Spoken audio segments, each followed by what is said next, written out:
Ladies and gentlemen, on behalf of the University Committee on Lectures and Vespers, I welcome you to this lecture. Our speaker is the pastor of the Dexter Avenue Baptist Church in Montgomery, Alabama, and president of the Montgomery Improvement Association.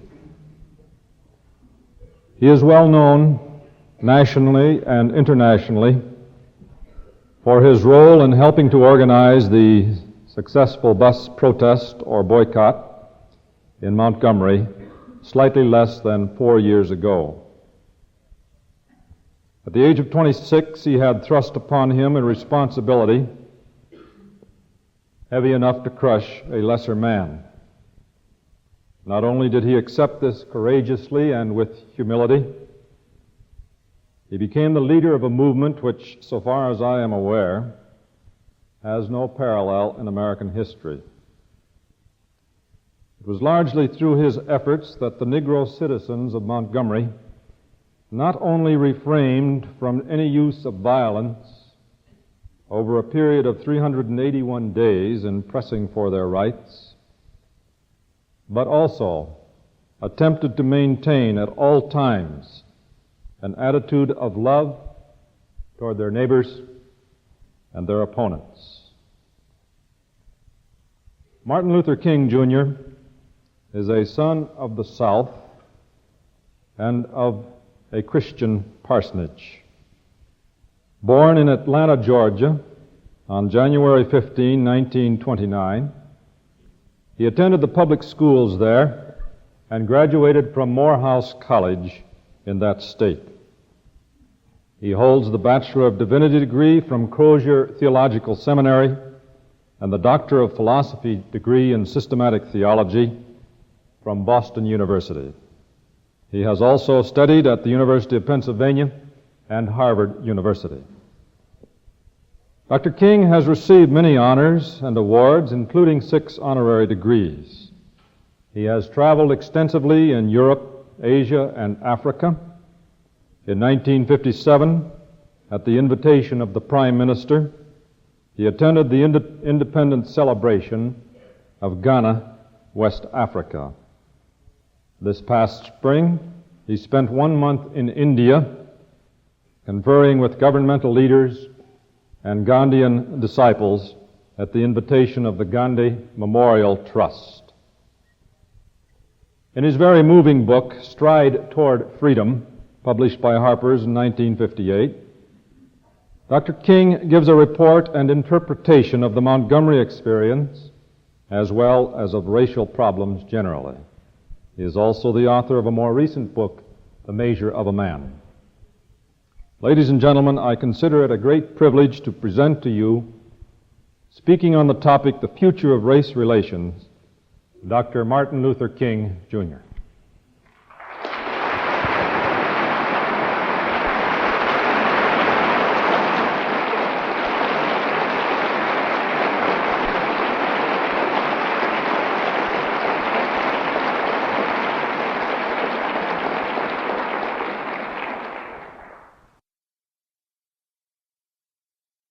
Dr. Michelson, members of the faculty and students of the State University of Iowa, ladies and gentlemen, I need not pause to say how very delighted I am to be here and to be on the campus of this historic institution. And I'm happy to have the opportunity of discussing with you one of the vital issues of our day. I have looked forward to this experience with great anticipation.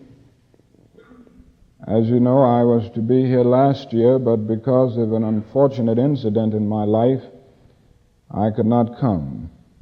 And so it is indeed a pleasure to have the opportunity of being with you this evening for this occasion. I'd like to have you think with me on the subject, the future of integration. Broadly speaking,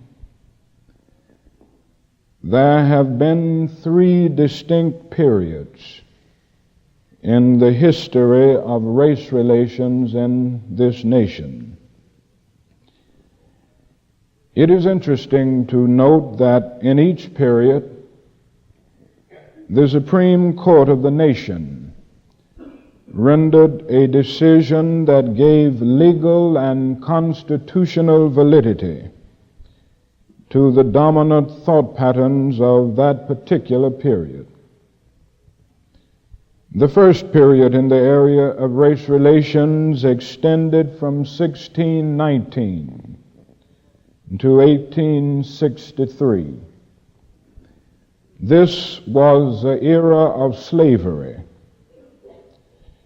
During this period, the Negro was considered a thing to be used rather than a person to be respected. He was a depersonalized cog in a vast plantation machine. In 1857, there finally came a decision from the Supreme Court to give constitutional validity to the whole system of slavery. This decision, known as the Dred Scott decision, stated in substance that the Negro was not a citizen of this nation. He was merely property, subject to the dictates of his owner. The second period in the development of race relations in America extended, broadly speaking, from 1863 to 1954. This was a period of restricted emancipation. Now we must admit that this stage was something of an improvement over the first stage of race relations, because it at least freed the Negro from the bondage of physical slavery and accepted him as a legal fact. But it was not the best stage, because it failed to accept the Negro as a person. It was therefore very easy for the ethos of segregation to emerge as a basic principle and practice of this period. In 1896, through the famous Plessy versus Ferguson decision, the Supreme Court established the doctrine of separate but equal as a law of the land. Through this decision, the dominant thought patterns of the second stage of race relations were given legal and constitutional validity. But because segregation is at bottom a form of slavery, covered up with certain niceties of complexity, the end result of the period of restricted emancipation was that of plunging the Negro into the abyss of oppression, where he experienced the bleakness of nagging injustice. The third period in the development of race relations in America had its beginning on May 17, 1954. We may refer to this as a period of constructive integration. It is a period in which men seek to rise to the level of genuine intergroup and interpersonal living.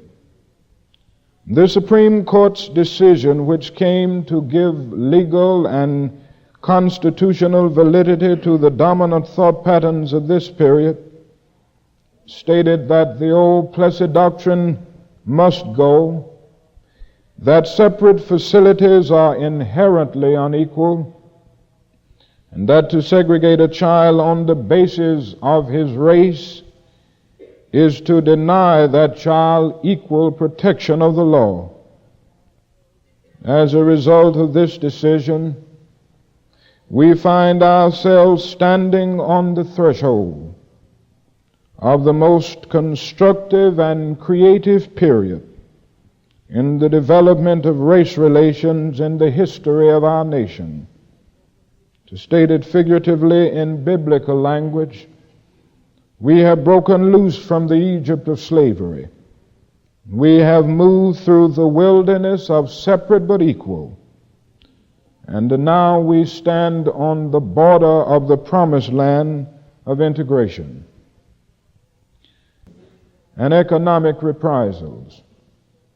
What channels of communication had once existed between the whites and Negroes have thus now been largely closed. We find ourselves attempting to live in monologue rather than dialogue. Certainly this is tragic, for men hate each other because they fear each other. They fear each other because they don't know each other. They don't know each other because they fail to communicate with each other. They do not communicate with each other because they are separated from each other. That is another side to the South that counterbalances all the forces of defiance. It is the work of hundreds of persons in the white South who realize that they cannot cut themselves off from the rest of the nation. They are working in numerous unpublicized ways to implement the rulings of the Supreme Court and make the ideal of brotherhood a reality. Desegregation, too, is appearing in hundreds of minute ways, and even in a few spectacular ways in all of the border states. It is gradually becoming visible in public schools of the South. Separate waiting and restrooms are about gone from the airlines and trains. Negroes are being elected to public offices in cities of the Deep South, and many ministerial associations are integrating. While the reactionary guardians of the status quo are busy crying never, the system of segregation is gradually crumbling all around them. Now, what of the future? First, let us admit that the reactionary forces of the white South present certain barriers to integration that will make the transition much more difficult. They will seek to delay integration as long as possible by a variety of legal tactics. As the Attorney General of one southern state recently said, we are prepared for a century of litigation. While we can be rather confident that the struggle for integration will not last a century, we must not underestimate the potential delaying effects of these legal maneuvers. We must also face the fact that the reactionary elements in the white South are not merely seeking to delay implementing the Supreme Court's decision, they are seeking to nullify it. Their aim is to develop enough public sentiment against the decision in order to make its reversal possible. Another fact that we must face is that the present attempt to avoid integration is not merely the rearguard action of professional bigots. Many of the Southerners who oppose integration believe with utter devoutness that what they do is best for themselves, their families, and their nation. This quality of sincerity makes the job of desegregation infinitely more difficult.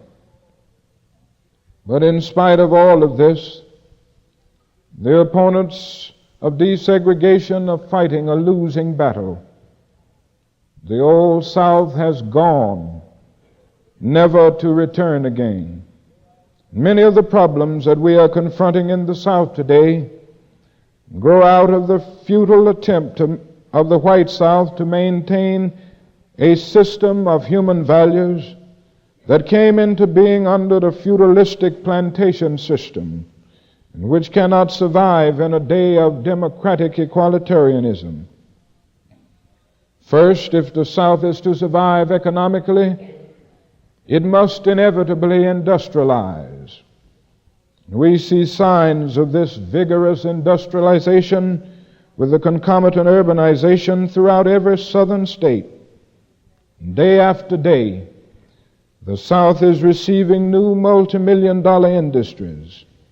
And with this growth of industry, the folkways of white supremacy will necessarily pass away.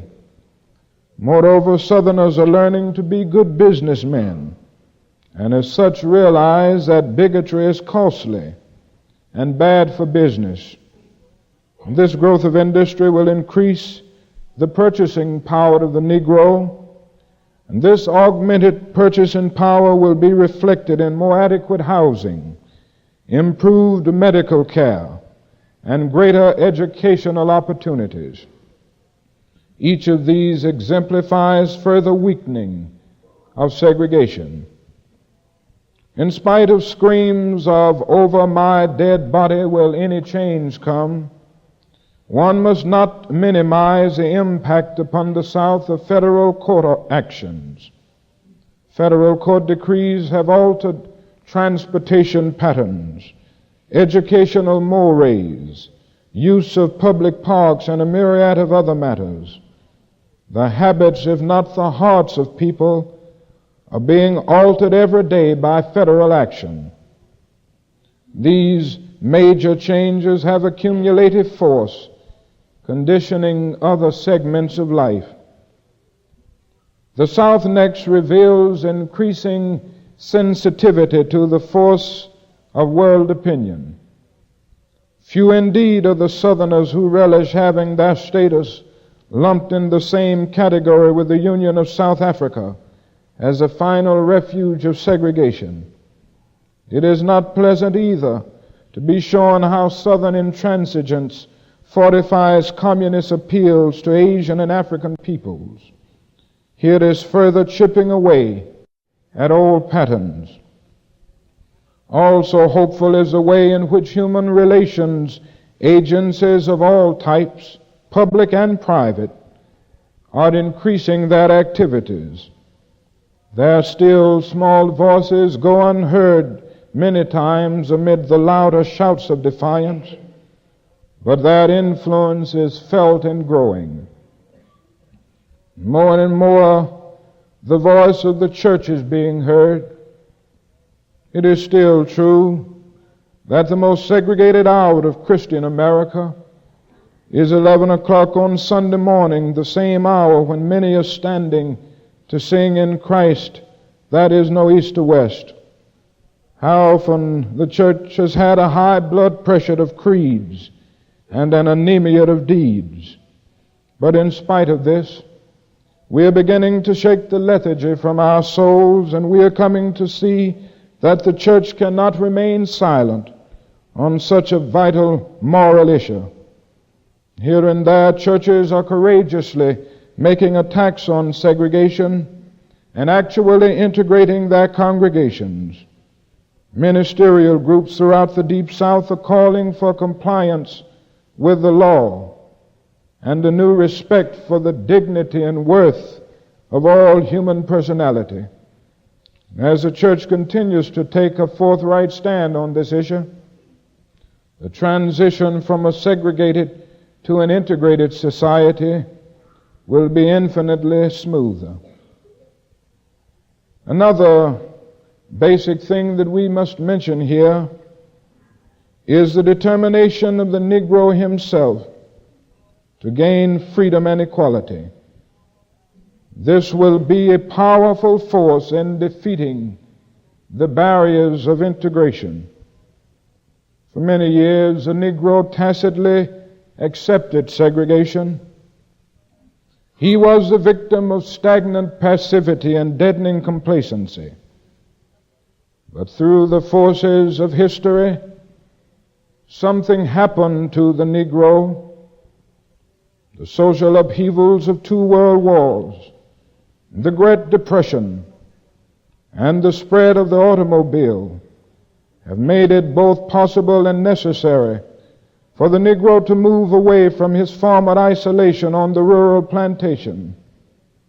The decline of agriculture and parallel growth of industry have drawn large numbers of Negroes to urban centers and brought about a gradual improvement in their economic status. New contacts have led to a broadened outlook and new possibilities for educational advance. All of these factors have conjoined to cause a Negro to take a fresh look at himself.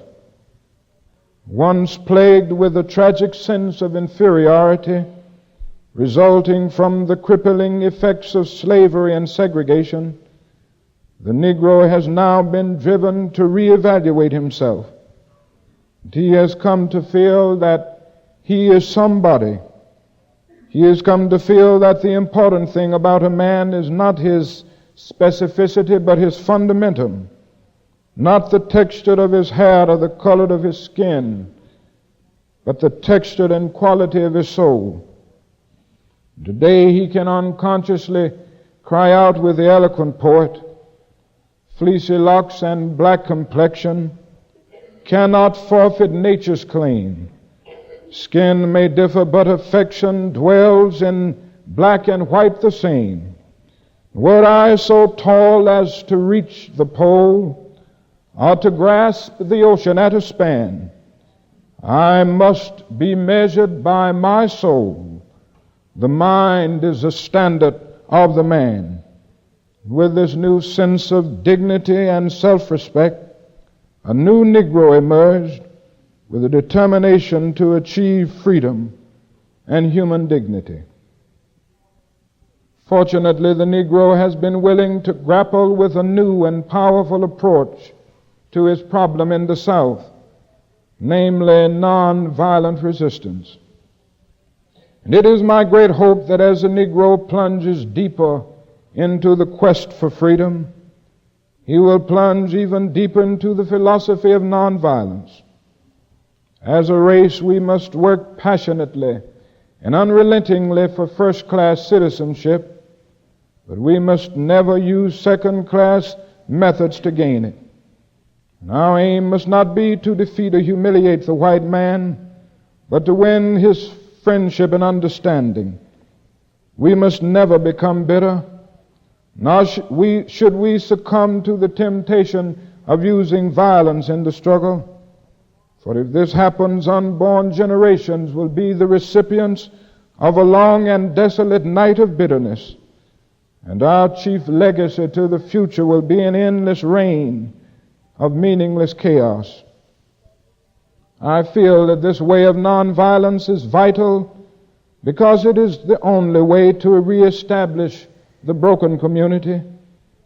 It is a method which seeks to implement the just law by appealing to the conscience of the great decent majority who through blindness, fear, pride, or irrationality have allowed their consciences to sleep. The nonviolent resistors can summarize their message in the following simple terms. We will take direct action against injustice without waiting for other agencies to act. We will not obey unjust laws or submit to unjust practices. We will do this peacefully, openly, and cheerfully because our aim is to persuade.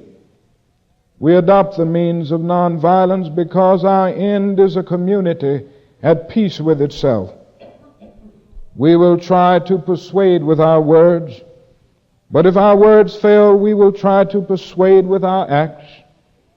We will always be willing to talk and seek fair compromise, but we are ready to suffer when necessary and even risk our lives to become witnesses to the truth as we see it.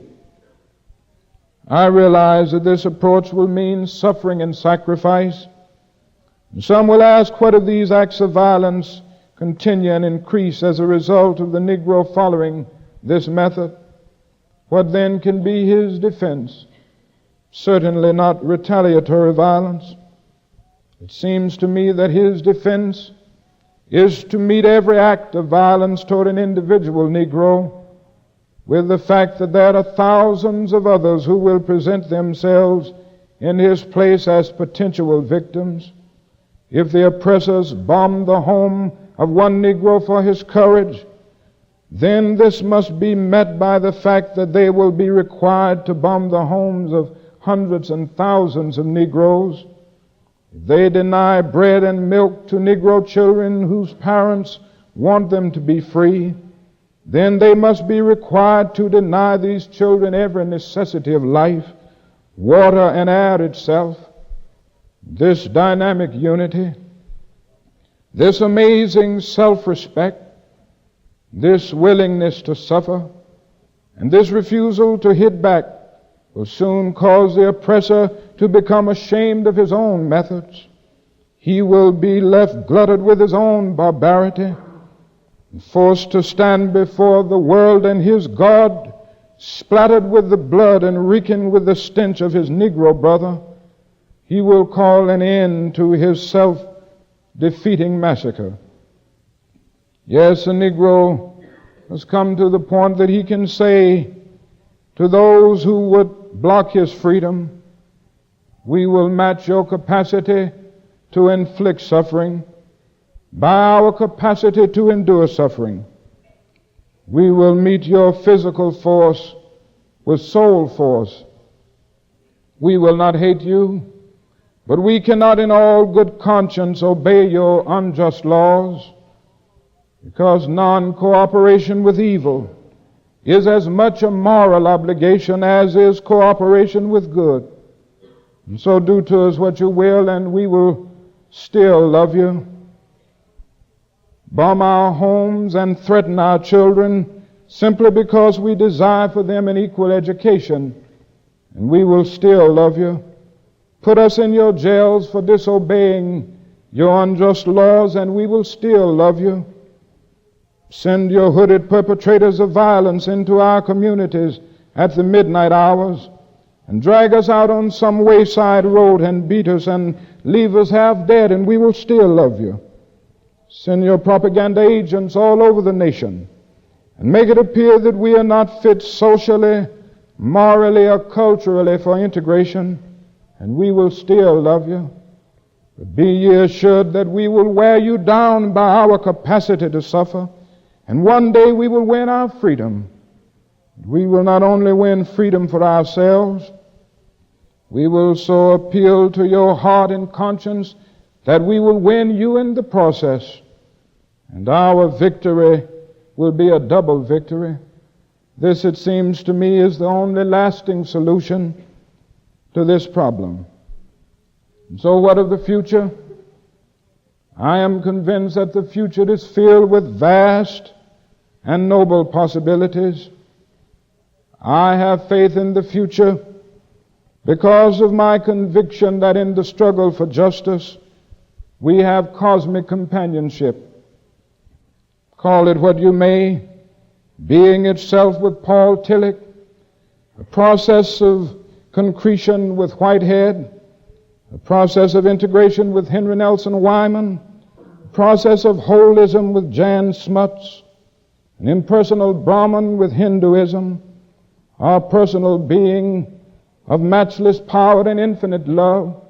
Call them what you may, but that is a creative power in this universe, seeking to bring the disconnected aspects of reality into a harmonious whole. That is a power working through history to bring low prodigious hilltops of evil and gigantic mountings of opposition. And so Carlyle was right. No lie can live forever. That is something in this universe that justifies William Cullen Bryant in saying, truth-crushed earth will rise again. That is something in this universe that justifies James Russell Lowell in saying, truth forever on the scaffold, wrong forever on the throne.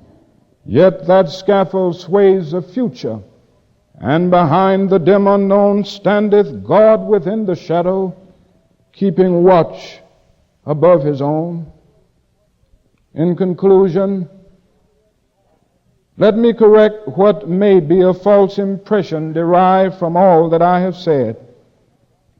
I have talked about the emerging new order of integration and the forces that are at work to assure its realization. From this you may conclude that you can sit complacently by the wayside and wait on the coming of the inevitable. Nothing could be further from the truth. If you go out with that impression, you will be the victims of a dangerous optimism. If you believe this, you will be the victims of an illusion wrapped in superficiality. For human progress is neither automatic nor inevitable. The Darwinian theory of evolution is valid in the biological realm, but when Herbert Spencer seeks to apply it to the whole of society, that is very little evidence for it. Even a superficial look at history reveals that no social advance rolls in on the wheels of inevitability.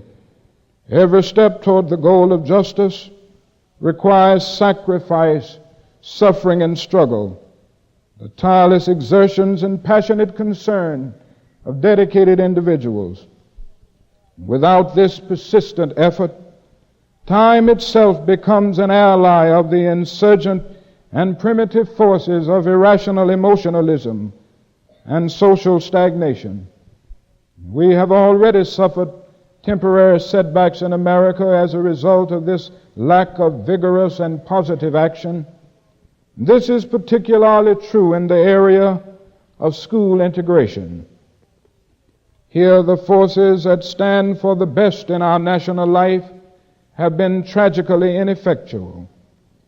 A year after the Supreme Court had declared school segregation unconstitutional, it handed down a decree outlining the details by which integration should proceed with all deliberate speed.